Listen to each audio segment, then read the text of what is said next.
요한복음 13장 21절에서 30절까지 우리 한 목소리로 함께 봉독하겠습니다. 예수께서 이 말씀을 하시고 심령이 괴로워 증언하여 이르시되 내가 진실로 너희에게 이르노니 너희 중 하나가 나를 팔리라 하시니 제자들이 서로 보며 누구에게 대하여 말씀하시는지 의심하더라. 예수의 제자 중 하나 곧 그가 사랑하시는 자가 예수의 품에 의지하여 누웠는지라. 시몬 베드로가 머릿짓을 하여 말하되 말씀하신 자가 누구인지 말하라 하니 그가 예수의 가슴에 그대로 의지하여 말하되 주여 누구니이까. 예수께서 대답하시되 내가 떡 한 조각을 적셔다 주는 자가 그니라 하시고 곧 한 조각을 적셔서 가룟 시몬의 아들 유다에게 주시니 조각을 받은 후 곧 사탄이 그 속에 들어간지라. 이에 예수께서 유다에게 이르시되 내가 하는 일을 속히 하라 하시니 이 말씀을 무슨 뜻으로 하셨는지 그 앉은 자 중에 아는 자가 없고 어떤 이들은 유다가 돈꾀를 맡았으므로 명절에 우리가 쓸 물건을 사라 하시는지 혹은 가난한 자들에게 무엇을 주라 하시는 줄로 생각하더라.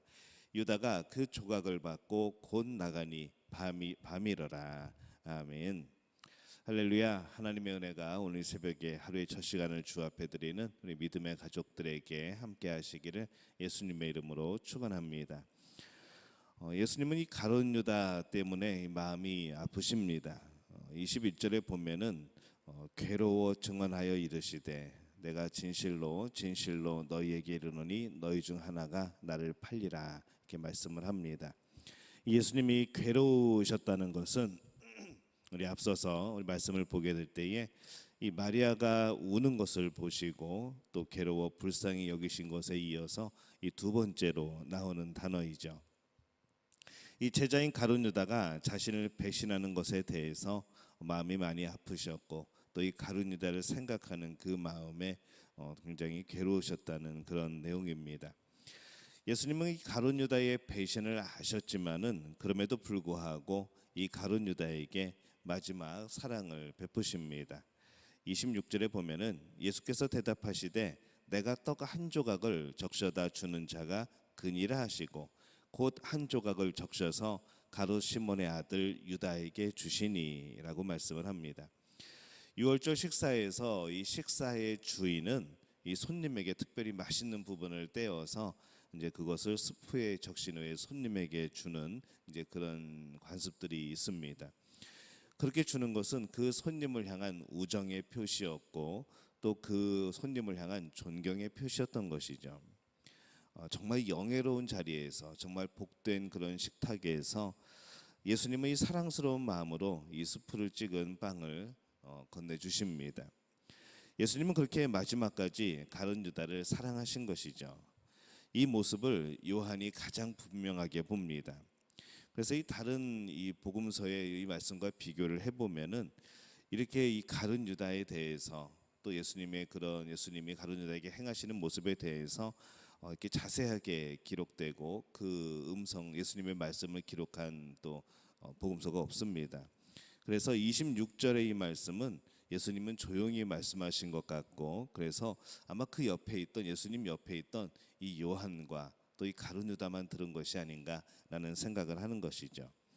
우리가 이 최후의 만찬 그림을 보면서 그 그림에서는 예수님과 이 요한 또 이 가룟 유다가 서로 거리가 있어서 이렇게 크게 말씀하셔야 또 그 같은 그릇에 손을 넣는 그런 동작들이 굉장히 어렵게 보이지만은 실제적인 식탁의 모습은 다른 모습이라 또 생각이 됩니다.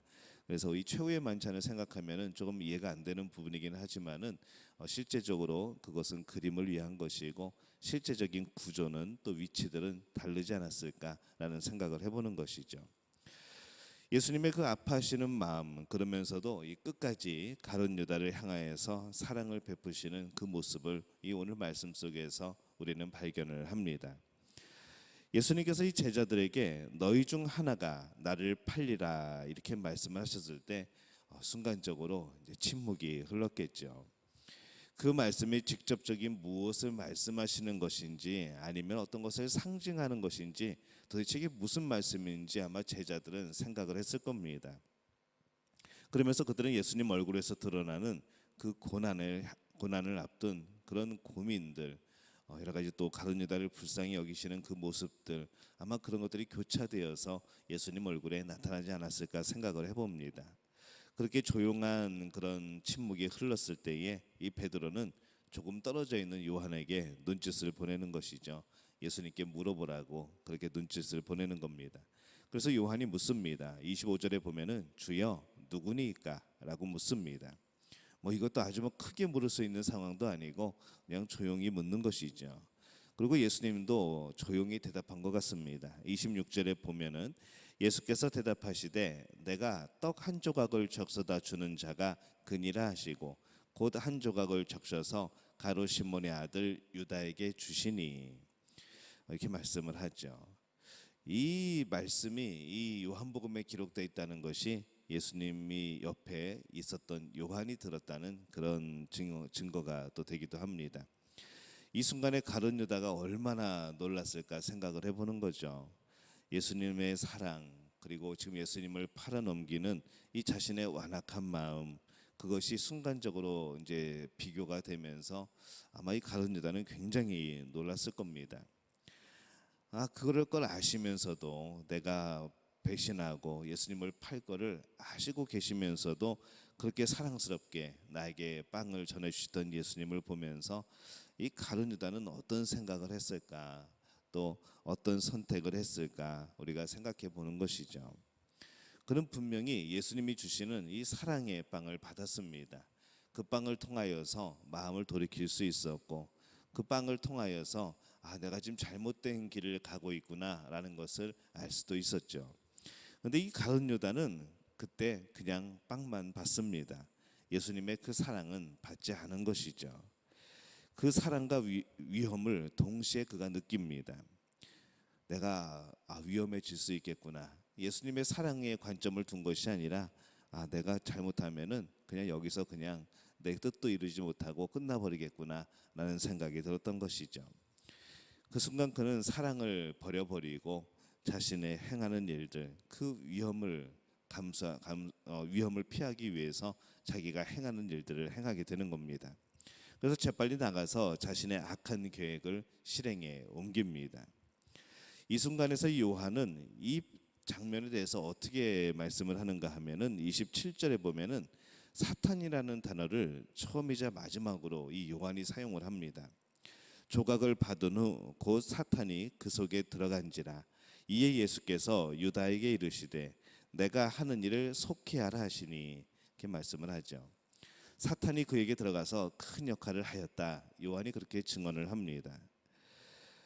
이 사탄은 악을 행하는 순간에 많은 영향을 끼치죠. 죄의 소원은 우리 안에 있을 수 있습니다.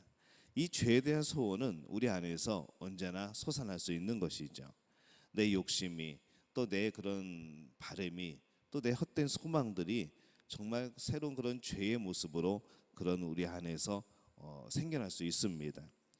근데 그 죄에 대해서, 죄에 대한 그런 생각 가운데에서 그것을 더욱더 실행에 옮기고 그것을 막 실제적으로 행하고, 이런 부분에서는 이 사탄이 참 큰 영향을 끼치게 되는 것이죠.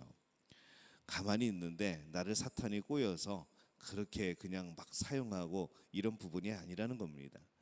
그 사탄이 이용하는 부분은 내 안에 있던 연약함인 것이고, 내 안에 있던 욕심인 것이고, 하나님이 기뻐하시지 않는, 그러나 나는 간절하게 원하는 그 어떤 것이었다는 것이죠. 그것이 나에게 씨앗이 되어서 사탄이 그것을 이용하여서 일을 하게 될 때는 참 그것이 큰 영향으로 나타나게 되는 겁니다. 분명히 가룟 유다가 선택한 것이고, 그것은 가룟 유다의 죄인 것이죠. 그는 가만히 있고 그냥 피노키오처럼 그냥 사탄이 시키는 대로만 처음부터 끝까지 그렇게 했다는 게 아닌 겁니다. 그 와중에 그 죄의 욕심 가운데 사탄이 큰 영향을 끼친 것이죠. 그래서 우리가 이런 사탄의 그런 영향을 받지 않기 위해서 분명히 우리 안에 여러 가지 죄에 대한 소원이 있지만은 그것을 우리가 누르고 또 예수님 안에서 그것을 해결하고 회개하고 그냥 우리가 행동으로 옮기지 않는 이런 삶이 필요한 것인데, 우리가 이런 사탄의 역할에 대해서 우리가 방어하고 우리가 우리 자신을 지켜나가려면은 이 기도하는 수밖에 없습니다. 악한 영에서 보호해 달라고 기도해야 되는 것이죠. 악한 영이 우리를 틈타지 못하도록 자꾸 기도할 필요가 있습니다. 사탄이 들어올 틈이 생기지 않도록 이 하나님과의 관계를 정말로 밀접하게 친밀하게 해야 되는 것이죠. 가룟 유다가 이 순간 사랑이 아니라 자기의 안위, 자기의 살아남을 생각했다 하였습니다. 우리의 마음이 사랑이 아닌 다른 것을 선택하게 될 때에 사탄은 더욱더 좋아하는 것이죠. 그리고 우리를 통하여 큰 영향력을 끼치게 됩니다. 우리는 우리 마음을 사탄이 좋아하는 마음이 아니고 하나님께서 영광을 받으시는 그런 마음이 되도록 우리 자신을 살펴야 하는 것이죠. 오늘 우리는 이 가룟 유다의 배신을 봅니다.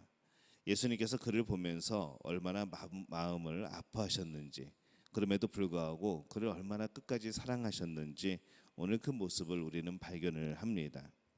그 아픔 가운데서도 여전히 이 가룟 유다에 대해서 그가 돌이키기를, 그가 깨닫기를, 그의 마음의 소원을, 그 죄의 소원들을 행하지 않기를 얼마나 바라셨는가를 오늘 말씀 속에서 발견을 하는 것이죠. 그렇게 예수님은 한결같이 가룟 유다를 사랑하셨고, 반면에 이 가룟 유다는 뭐 고민할 거 없이 사랑을 배신했고 또 거짓을 선택하고 내 안에 있는 그런 욕심들을 선택하는 그런 모습을 봅니다. 그 가운데 또 사탄이 그것을 이용하여서 모든 일을 이 사탄의 계획 속에서 이끌어가는 그런 모습을 보는 것이죠. 이 모습을 보면서 우리는 오늘 고민하게 됩니다. 내 자신의 모습은 과연 어떤가? 과연 우리는 어찌해야 되겠는가? 우리가 생각하게 될 때에 늘 사랑을 선택하는 여러분들이 되어지시기를 바랍니다. 예수님의 사랑을 선택하는 그런 우리 믿음교회 성도들, 내 욕심을 선택하지 않는, 내 평안함만을 생각하지 않는 그런 우리 믿음교회 성도들이 되어지시기를 바랍니다. 기도하는 것을 멈추지 않기를 바랍니다. 예수님 안에서 또 하나님과 친밀한 삶이 벌어지지 않도록, 예수님과 동떨어지지 않도록, 성령님 따로 내 삶 따로 살아가지 않도록 오늘 이 모습을 보면서 우리도 언제든지 이 가룟 유다처럼 하나님의 마음을 아프게 하고 예수님을 배신할 수 있는 그런 존재라는 것이죠. 이미 완성됐다 생각하지 않고 내 신앙이 굉장히 영적이라 자만하지 않고 늘 겸손한 마음으로 말씀 앞에 서고 늘 겸손한 모습으로 하나님 앞에 서서 이 하나님이 주시는 그런 이끄심과 성령의 도심을 구하는 우리 믿음의 가족들이 되어주시기를 예수님의 이름으로 축원합니다. 그렇게 살아가게 될 때에 오늘도 하나님이 이끄시는 모든 순간에 하나님의 뜻과 그런 계획이 또 하나님이 기뻐하시는 놀라운 열매들이 맺혀질 줄로 믿습니다. 이 복을 누리는 우리 모두가 되어지시기를 예수님의 이름으로 축원합니다.